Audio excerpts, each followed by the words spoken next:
What's up, guys? JP back at you once again, bringing you guys episode number 9 of my 2017 Shelf by Shelf series. This is a series in which I show you guys everything in my collection and talk about them a little bit. So you can catch this series every Monday and Friday. Let's continue along, venture back over to the DVD shelf, and where did we leave off? I believe we left off on Dreamcatcher. Dreamcatcher is a Stephen King adaptation that I enjoyed when it first came out. As you can see, this is a full screen edition, which means that it's been in the collection a long time. When's the last time you've seen a full screen edition in a store? And it's also a snapper case. When's the last time you've seen a snapper case in a store? So this is an old school release here. I love this film's beginning, this opening, the first act. I think it's very scary and strong. But I feel like the film kind of loses me a bit as it goes on. It's alright, but I don't love it. Next up here we have Drive-In Madness. And this is one that Mood sent me a few years ago. I actually always forget that I have this in the collection. Anytime I'm just like, hey, I want to watch something random out of the collection that I haven't seen yet, I always forget that I own this. I don't actually know what this is. It might be a documentary. It might be a trailer compilation or something. I'll have to check this out soon. After that, we have Eaten Alive, which is the Tobe Hooper film that he made after Texas Chainsaw. And this film is one of those movies that I don't love it, but I do really like it. There's certain things about it that I do like, and it seems like a very important like historical film in like 70s grindhouse exploitation, and it's often a little overlooked, but I think people have kind of come around to it a little bit more. It's a weird movie. It definitely feels like it's filmed on a set and stuff, but I actually want to revisit this because I can't remember like my exact feelings on it. I think I came in at about a 7 the last time we talked about it. But this 2-disc Dark Sky edition is pretty good. I know Arrow recently released a Blu-ray a couple years ago, but I have not upgraded to that. I do know that there's one cool special feature on here called The Legend of Joe Ball, which is a documentary on like this actual like murderer in around like a town that I believe this film was like loosely adapted from, so that's pretty cool.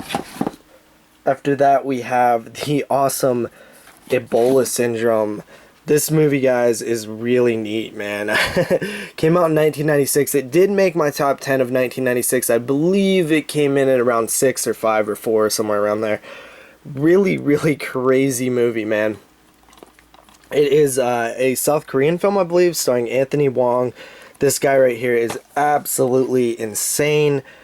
This movie, man, I don't even know how to explain it. It's just batshit crazy. It's gross. It's disgusting. It's one of those movies that like you just have to see to believe.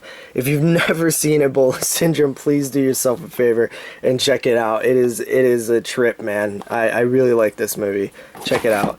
After that, we have Ebola Zombies, which I can't really recommend. I haven't seen it. It's a Wild Eye releasing film. I don't really know a whole lot about it. I have a ton of Wild Eyes that I still haven't seen.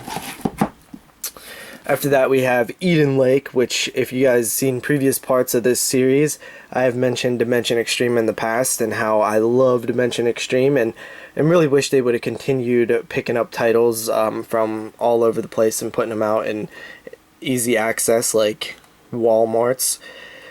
But unfortunately, Dimension Extreme is no more, and I think it's often an overlooked label because at the time that it existed, all the horror fans seemed to be very bitter and angry at different things happening in the genre, and this one just kind of went by unnoticed. But Eden Lake, fantastic movie, one of my favorites out of the Dimension Extreme line.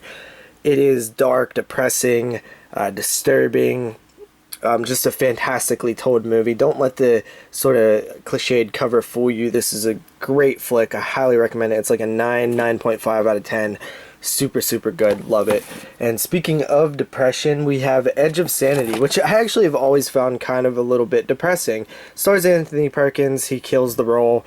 It's sort of like Dr. Jekyll and Mr. Hyde meets Jack the Ripper meets like some sex stuff. For some reason, it just kind of is a movie that is a little depressing in my memory, but it was pretty good. I'll have to revisit this one eventually. After that, we have Eight-Legged Freaks, and Eight-Legged Freaks is a movie that I actually like. I watched it for 2002 when we did our top 10 of 2002 show, and it's one of those movies that if you look at it and take it seriously, you're not going to understand it. Essentially, if you took a 50s sci-fi B-movie and you gave it a modern-day makeover with a little bit of a budget, you get Eight-Legged Freaks. And if you watch it like that, you'll enjoy it. It's definitely a fun little throwback. After that, we have Electric Boogaloo, The Wild Untold Story of Canon Films. This movie is awesome. It's a documentary. When it was released, it was available in Walmart for $5, you know, only $5, brand new. I bought it, absolutely loved it. It was such a fun watch, and I really can't say anything negative about it. It's just a story of like this crazy production company named Canon Films and the owners of it, and just how crazy the you know, they put out a lot of bad stuff, but it had a lot of heart. So I definitely recommend it. It came from the guys who did Ozploitation, The Wild Untold Story of Australian Cinema, or whatever it was called. Highly recommend that as well. It's a little bit better than Electric Boogaloo, but they're both good.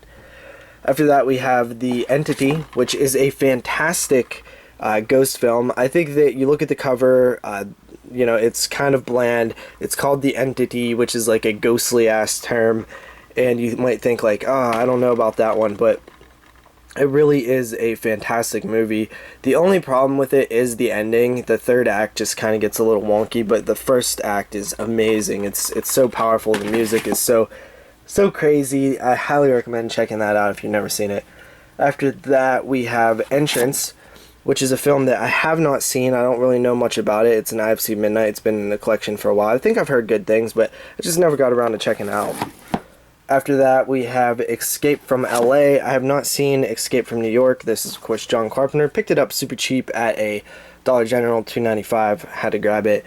I'll eventually check them out. I just never been around, you know, to. I'm almost certain that I've seen Escape from New York as a kid. I just don't remember it, really. After that, we have Evil Dead.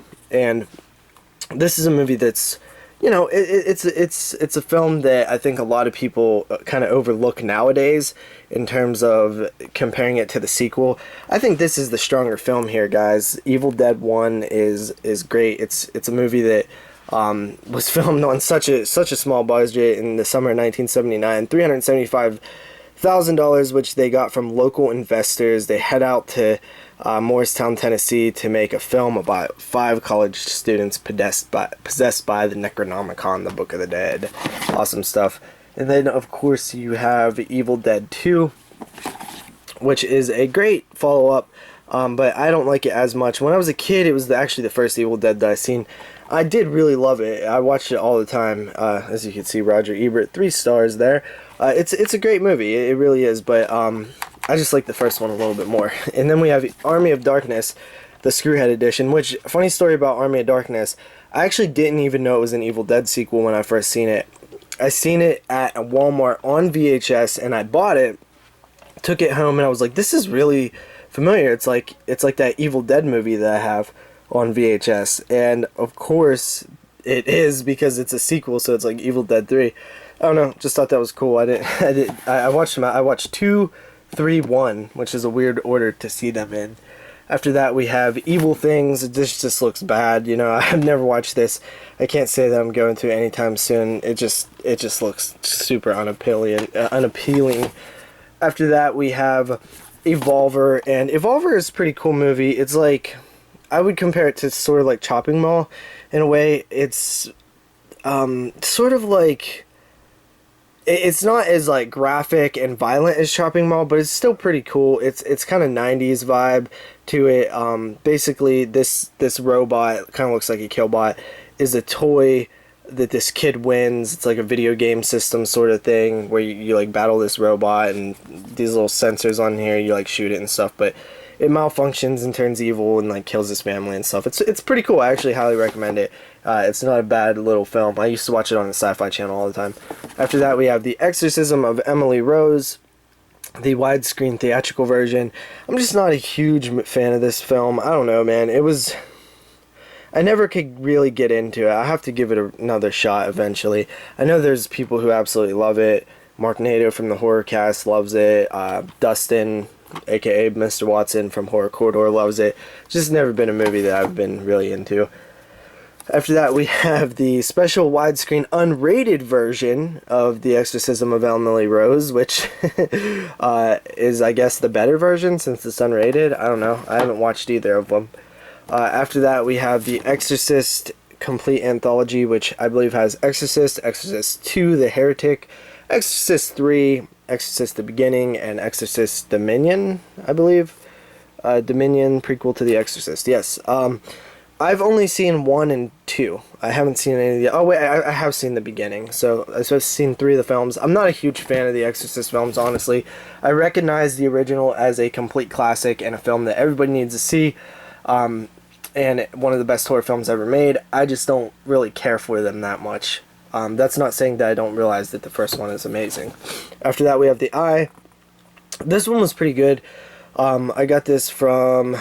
I believe 2002 we did this film as a potential top 10. I think it made a couple people's lists. It did not make mine, but it was kind of right there, you know. It was definitely top 15, I'd say. Pretty solid Japanese ghost story, which I'm not a huge fan of, if I'm being honest. After that, we have ICU starring Sylvester Stallone. I really don't remember much about this one. It was okay. I watched it for 2002 as well. It was alright.